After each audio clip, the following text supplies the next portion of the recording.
देवियों और सज्जनों, आज हम आपको एक ऐसी कथा सुनाते हैं जिससे आपको सद्व्यय अर्थात सही खर्च और अपव्यय अर्थात फालतू खर्च के बारे में ज्ञान होगा। आपसे निवेदन है कि ऐसी कथाओं को सुनने के लिए हमारे चैनल को सब्सक्राइब करें, बेल आइकन दबाएं, वीडियो को लाइक एंड शेयर करें। हाँ, अपने कमेंट हमें अवश्य भेजते रहें क्योंकि आपके कमेंट हमारे लिए मार्गदर्शन और उत्साहवर्धन का कार्य करते हैं। धन्यवाद। किसी नगर में एक सेठ जी रहते थे। सभी परिवारीजन और रिश्तेदार यहाँ तक कि अड़ोसी पड़ोसी भी उन्हें महाकंजूस कहते थे। वैसे सेठ जी सादा जीवन और उच्च विचार में ही विश्वास रखते थे। सेठ जी ने कभी किसी कार्यक्रम में चंदा तक नहीं दिया। वे बहुत ही कम खर्च करने में विश्वास रखते थे। इस कारण सारे रिश्तेदार और आस पड़ोस के लोग उनसे दूर ही रहते थे। एक दिन सेठ जी का देहांत हो गया। उनका एक ही बेटा था और वह सोचने लगा कि कौन आएगा मेरे पिताजी के क्रियाक्रम में।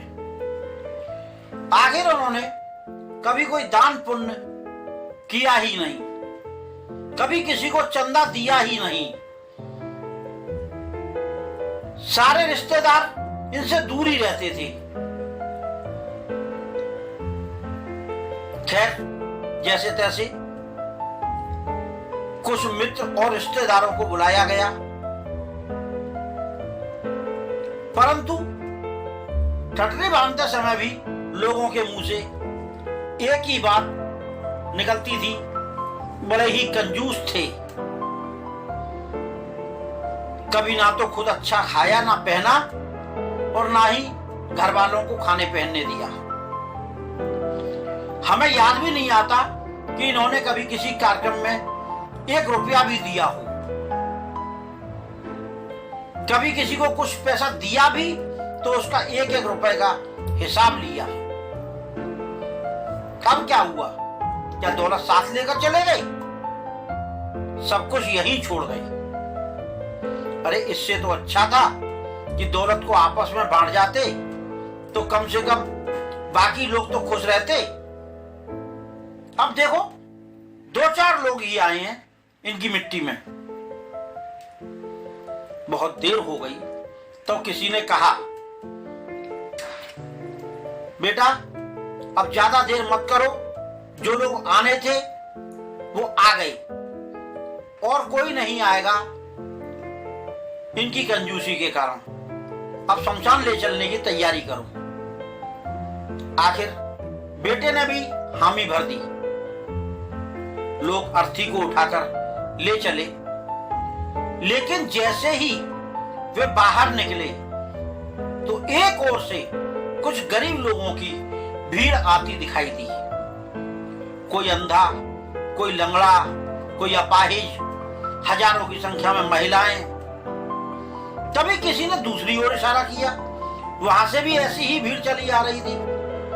चारों ओर से लोग आने लगे। देखते ही देखते इतनी भीड़ इकट्ठा हो गई कि किसी बड़े से बड़े आदमी के क्रियाक्रम में इतनी भीड़ ना देखी होगी। सभी की आंखें नम थी, सभी रो रहे थे कि अब हमारा क्या होगा। हमारे तो माई बाप चले गए, आज हम अनाथ हो गए। सेठ जी का लड़का और वहां खड़े सभी लोग भौचक्के हो गए कि ये क्या हो रहा है। तभी पास खड़े सेठ जी के मुनीम ने कहा, ये है बेटा तुम्हारे पिता की असली कमाई, जिन्हें तुम कंजूस कहते हो। ये झुग्गी झोपड़ी वाले बताएंगे कि तुम्हारे पिता कितने दानी थे। तुम्हारे पिता ने कितने ही वृद्धाश्रम, अनाथ आश्रम स्कूल, अस्पताल, धर्मशालाएं आदि खोले। कितनी ही गरीब कन्याओं का विवाह करवाया। तब बेटे ने कहा कि फिर पिताजी ने हमें क्यों नहीं बताया, क्यों हमें एक एक पैसे के लिए तरसाया, कभी किसी कार्यक्रम में चंदा तक नहीं दिया। तभी मुनीम ने कहा कि तुम्हारे पिता तुम्हें पैसे की कीमत बताना चाहते थे। तुम्हारे पिता ने कभी भी अपना नाम ऊंचा करने के लिए किसी कार्यक्रम में चंदा या दान नहीं दिया।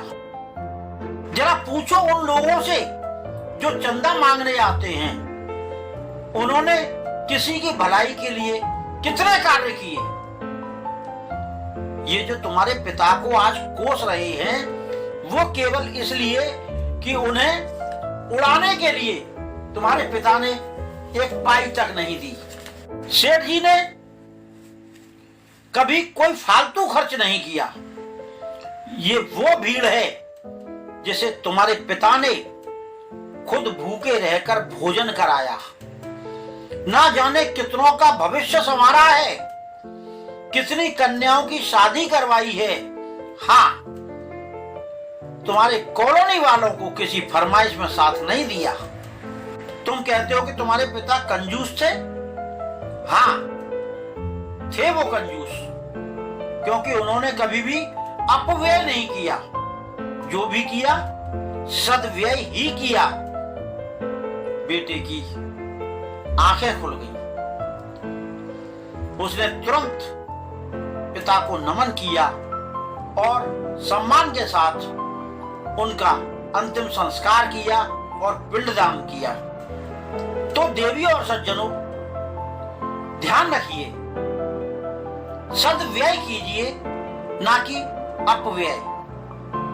ये जो लोग आपसे चंदा मांगने आते हैं, चंदा देने से पहले आपका अधिकार बनता है कि आप ये देखें कि वह चंदा किस कार्य के लिए जा रहा है। यदि कार्य अच्छा है तो आप दान दें, अन्यथा आप बिल्कुल मना कर दें। पैसे का अपव्यय कोई भी कर सकता है, परंतु जो पैसे की कीमत को समझता है वही पैसे का सदव्यय कर सकता है। अतः ध्यान रखें। राधे राधे।